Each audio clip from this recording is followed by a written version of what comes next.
Willow Creek Springs presents Healthy Living with your host, Joe Grumbine.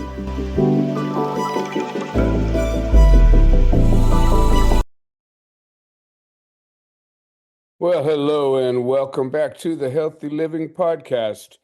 I'm your host, Joe Grumbine, and today we're going to be talking about a subject that is really important to me, and actually a couple of them and how they tie together. We're going to be talking about gratitude and its connection to health, and we're also going to be talking about therapeutic horticulture and how being in nature and gardening are connected to gratitude. And if you don't know, I run a nonprofit called Gardens of Hope. We're located in Paris, California, and we've got a 2.5 acre botanical garden, and we offer therapeutic horticulture and education through our programs. And it's really kind of a simple concept. I believe that being outside, being in nature, being in a garden, especially a beautiful garden, gardening, doing activities that are connected to any of these things improves health. And any type of modality that you would be to use is going to perform better if you're going to do it in a garden setting, outside, in nature. And so I want to talk a little bit about gratitude by itself. So, it's a simple concept, right? We create our own reality by what we think about. And, there's all kinds of studies that show that, people that are negative have all sorts of negative consequences. You create what you think about. If you're complaining about things constantly, well, in my opinion, and in my experience, you create those things that you're complaining about, and you're creating a place for them to continue. Whereas if you live a life of gratitude, I believe that you foster those things. If you're grateful for every little thing, well, your life gets better. And it might only be because you're aware of those things and you're spending your time dwelling on them. And frankly, I think that's where happiness comes from, is where you're spending your time, what you're thinking about, your attitude. And, there's an old saying that the attitude of gratitude is going to bring you, the best life. It's just that way. Gratitude has been studied, in psychology, health. Um, it has shown to have a positive impact on both mental and physical well-being. And there are just so many ways that happens. And well, let's just start off with mental health. If you have a predisposition to being grateful, you're liable to not be very depressed because you're thinking about what's good. And anxiety tends to be reduced. And this is something that, all kind of stems. You generally will have less negative thoughts and even have um, a higher level of life satisfaction. So if you're thinking about the things you're grateful for, you're not giving yourself a place for all those negative thoughts, all the negative things that want to come in. And I know lots of people, hell, I'm married to one who seemed to find what's wrong with everything. And in my opinion, that's easy. I can always find something wrong. But then what? Okay, so you noticed a thing wrong. Now what? Right? You've just brought it to life. You've thought about it. You've dwelt on it for a moment. You you've created a place where it now has some energy and life because you're thinking about it. You have thought about it. And I think that it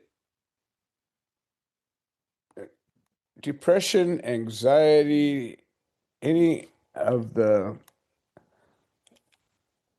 situations that mentally cause us problems, I think start out as a little thing, a little thought, a little problem, a little this, a little that, and then we feed on it, just like, emotions. An emotion will come through or an urge. It'll come through. You'll think about it for a second. And if you just let it go, you go, oh man, I'm pissed off at that son of a bitch. Or I want that, whatever is your vice of choice. And if you just go, you know what? Not right now. I don't have time for this right now. And just let it go. Chances are within 15, 20 seconds, you're not going to feel anything from that anymore. But by the same token, if you sit there and go, "Oh man, I wish I had it. How am I going to go and do that? Well, I've got to go stop at the store. I got to go, or that so and so cut me off. God dang it! I'm gonna get in front of him and hit my brakes, or whatever." The thought you can build build yourself into a frenzy almost, or not even almost, by dwelling on a negative thing. So that's opposite holds true with gratitude. If you're thinking about, wow, what a wonderful day this is. Look at how just the sun is up and it's clear and it just rained and it's just so pleasant to be outside. I just feel like breathing the clean air and you can just spend your time in that place and bring yourself to a place of bliss. And that's it, it, it's a thing that generates a sense of well-being.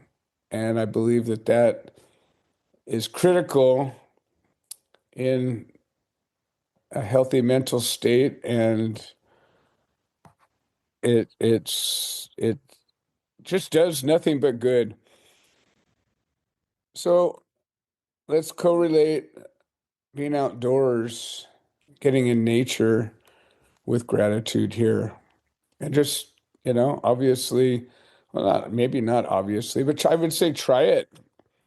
If you find yourself being depressed or anxious or, being besieged by negativity, I would always encourage anybody to start a gratitude journal and just go out of your way to think about anything that you're grateful for. You got to have something. It's so easy to find somebody else that's worse off than you. If you got two legs, there's a guy that only has one leg, or maybe no legs. If you can see, think about the blind man. If you can hear, think about the deaf man. If you can speak, think about the person who has no tongue. Whatever, you can just go on and on and on about all the things to be grateful for. If you don't have cancer, if have a relationship, a place to live, food in your belly. I mean, you can just go on and on and on about the things you're grateful for. And frankly, I suggest you do that. Get yourself a journal, an empty book, or a piece of paper, for God's sake, and a pen, and just start writing down things that you are grateful for, and start there. So getting outside in nature, one of the things that I've found that come to mind, no matter what, there are lots of things being outside that you have to do this or that, or if the situation's this or that. But one thing I've discovered is that mindfulness in nature is easily found. Being outside, being outdoors, being in a garden encourages mindfulness because you're generally going to be seeing new things, even if it's a garden that you take care of. I've been working this garden for 30 years and I can't wait every morning to go for a walk around with my dogs because you know why? I see new things every single day. The garden is a dynamic environment. It changes constantly. And it's just a sense of wonder. And so you find yourself being mindful for a number of reasons. One, you watch where you're walking. You know, if you're in a garden, you're likely in a place where you could walk into something. You heard of the old saying, it's better than a poke in the eye with a sharp stick. Well, walking around in a garden long enough, I've received a poke in the eye with a sharp stick more than once, and that was from either being mindful of something that wasn't where I was going or just not being mindful at all. And I've walked into a stick more than a couple of times. And step on a rake, forget about a rake and leave it down, a steel rake or a pitchfork or a shovel or a hoe, and you catch the wrong edge of it and whack comes up the handle and smashes you in the head. Walking into a limb of a tree that's hanging low, tripping on a branch or a rock, or hell, maybe there's a snake crawling around that you didn't notice until you almost stepped on it, or a lizard, or just so many things. I've got a stream. It would be easy to slip and fall into the stream if you're walking along and not paying attention. And so being mindful tends to bring your mind to notice the beauty and the intricacies of your surroundings. And that heightened awareness can lead to an appreciation for the natural world where it becomes easier and easier to find gratitude. I'll see a flower, I'll see a butterfly, I'll see a bird, I'll see a lizard, a fish, a rainbow, water glistening on a leaf. I mean, there's just so many beautiful things I've seen in the garden. And to just take a moment and say, wow, that was amazing. I'm grateful for that. Um,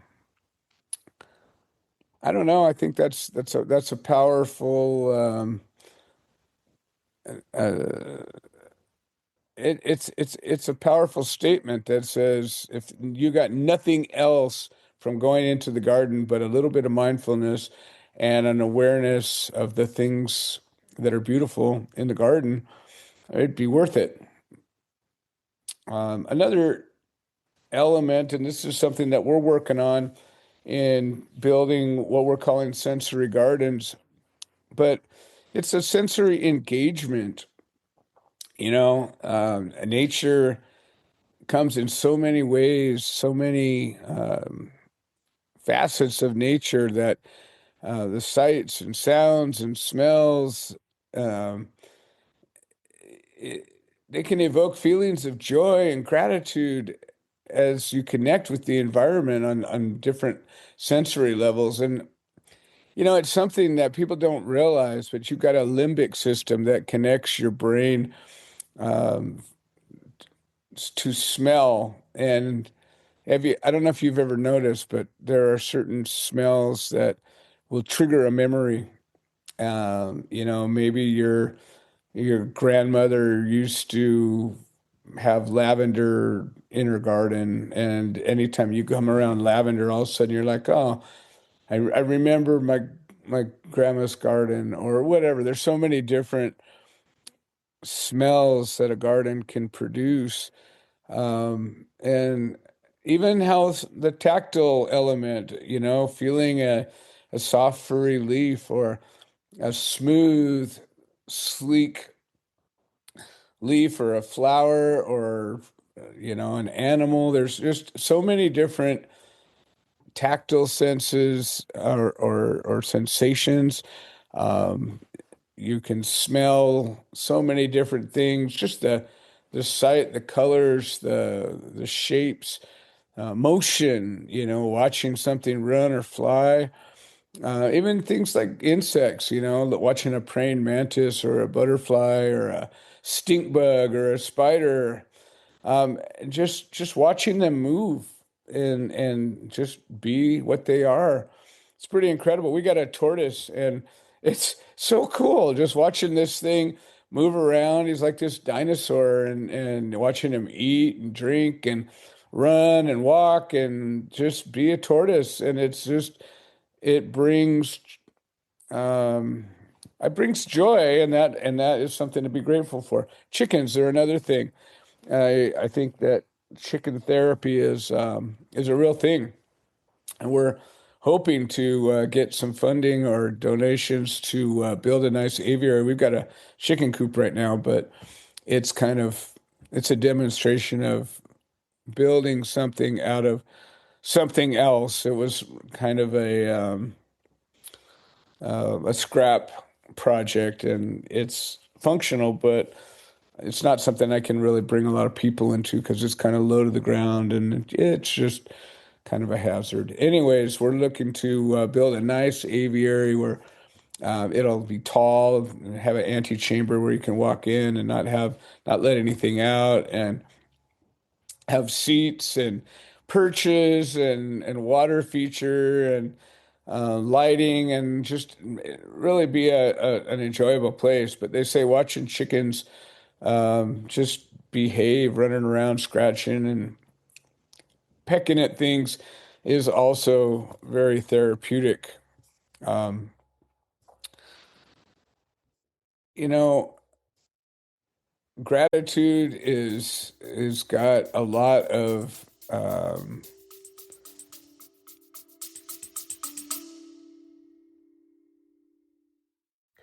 Hi, this is Joe Grumbine, and I wanted to share an update. The platform that hosts this podcast has made some changes to the subscriber settings, and we have a number of subscriber-only episodes that we offer to the supporters, and for a minimum of $3 a month, we can get you signed up. And if you're already signed up and you're having some kind of trouble locating these episodes in the other platforms, I would say maybe the best answer is to unsubscribe and then resubscribe. I'm sorry for the hassle. I don't have any way to make a change, but I'm very grateful for all the support. Thank you.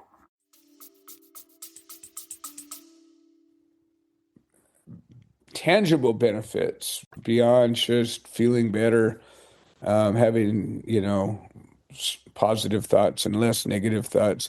It can increase resilience, helping people to cope better with stress and adversity.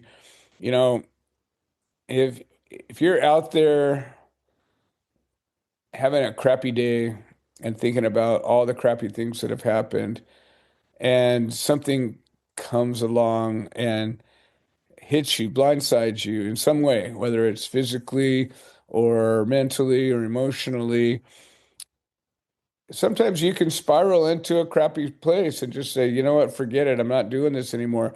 Make some bad choices. There's just so many different elements of this mindset that can just knock you down and keep you there.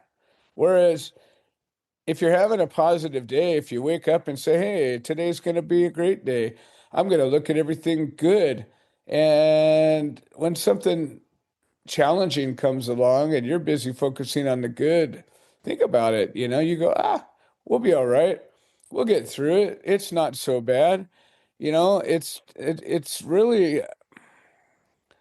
really the way you approach something as to how it's going to have an effect on you. And you can bounce back. I don't know how many times I've done it. If I've, get up and I, whatever, have a crappy night's sleep, or I'm not feeling good, or something's got a hold of me, whatever it is. And then one more thing happens, I can, you know, think to make some poor choices. Whereas I wake up most days and I'm feeling good, and something happens first thing in the morning and I'm not all worn out and beat up from the day, and you're just like, we'll get over that. Let's move along. And I don't know, I think that's pretty darn important. I think that you can have a positive cognitive appraisal of experiences, meaning when you're thinking about something, you can look at it in a good light.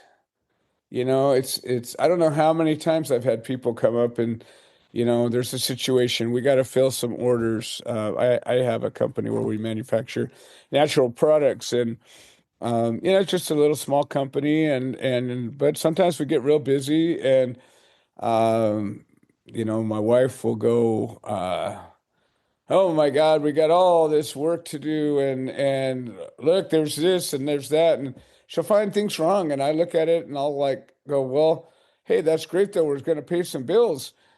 Whatever it is that's wrong, we can handle it. It's not a big deal, We get to work from home. We got all the things we need to make these products, and if we got to go and make something, or if somebody's got to be a little late, hey, we'll be all right. And it's not that she's always that way, but we're not the same that way. I tend to be an optimist, and it's a lot of people, I think, have that issue of being um, I don't know if it's a pessimist or just looking at the things that are wrong. And excuse me, those are those are they have consequences when you do that. Um, So I really think that how you look at it, the glass half full, the glass half empty, I really think that matters in how we approach things, how we make decisions, how uh, a scenario, an action, an activity affects us. And I really think that those things are worth looking at. And again, journaling is a great way to sort of identify this. And, if you're keeping a gratitude journal, maybe you keep an obstacle journal, and just try to note whenever a challenge comes your way, identify it, look at it and say, well, what was that challenge? What is that thing that set me off a minute, got me out, knocked me off my feet a little bit, and caused me to think a certain way, maybe a way that I didn't want to think. What was that? And then look at it, and then maybe look at it again, and then a day or so, and say, was there another way that I could have seen that? And hopefully, we're creatures of habit. I've talked recently, a number of episodes on habits, creating them and breaking them, and just the value of and the downfall of being a creature that looks for patterns and is prone to repeat actions based on things being easier or more difficult or whatnot.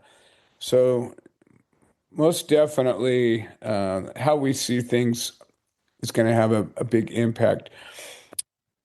Looking back to being in the garden and its connection to gratitude, I think one of the things that you see in nature is you see cycles, you see life, you see seasons, you see transformation, and you see growth.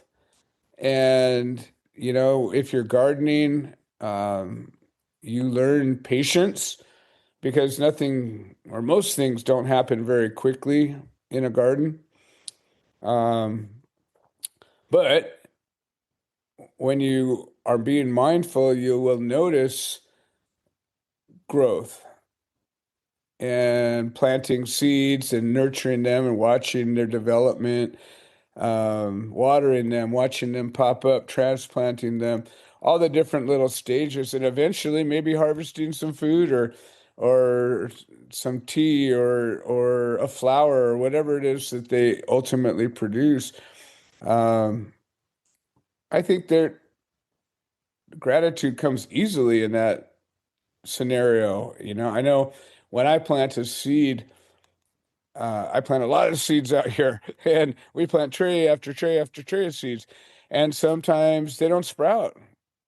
And so you learn about the impermanence of things, that sometimes things don't work.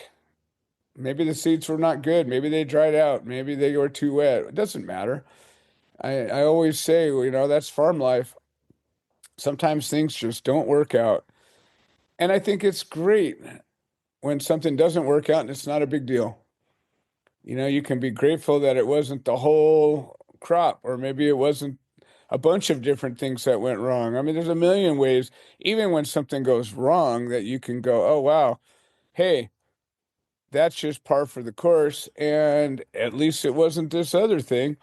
I think that's important. And I think that it's as we're watching cycles of life, you receive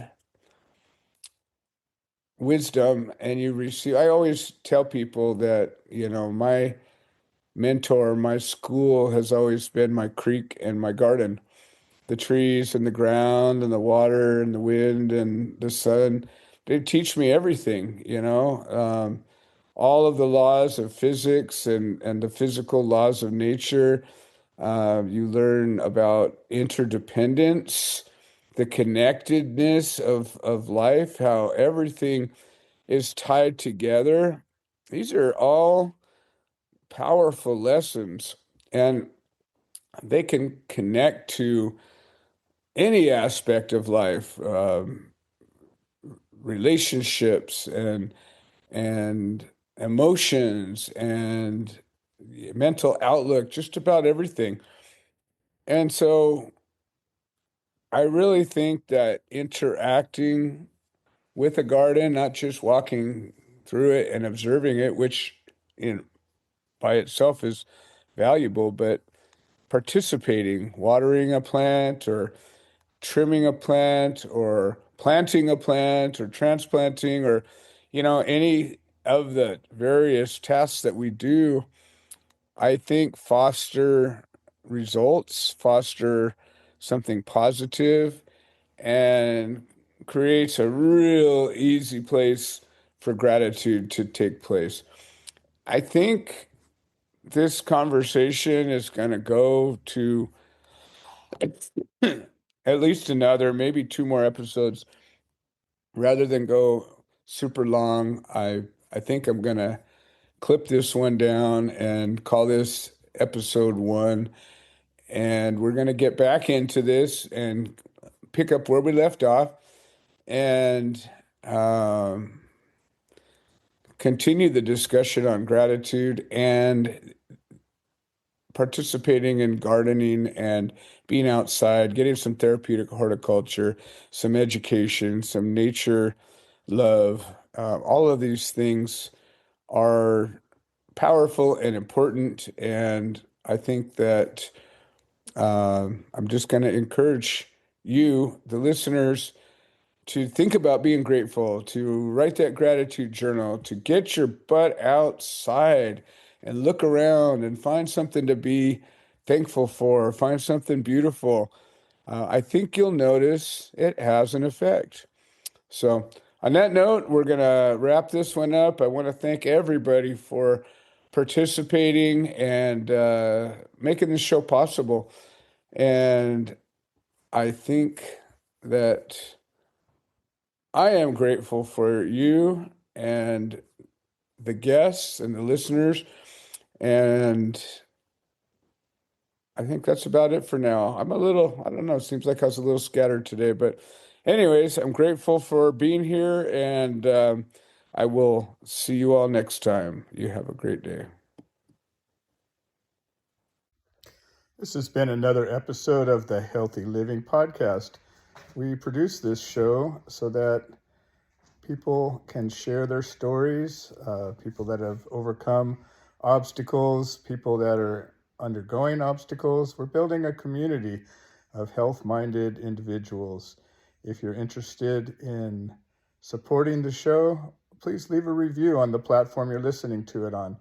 If you're interested in becoming a guest, please send an email to itsjoegrumbine@gmail.com, or you can send a note into the notes section of the podcast. All right. Well, thank you for supporting this show, and we hope you've enjoyed it.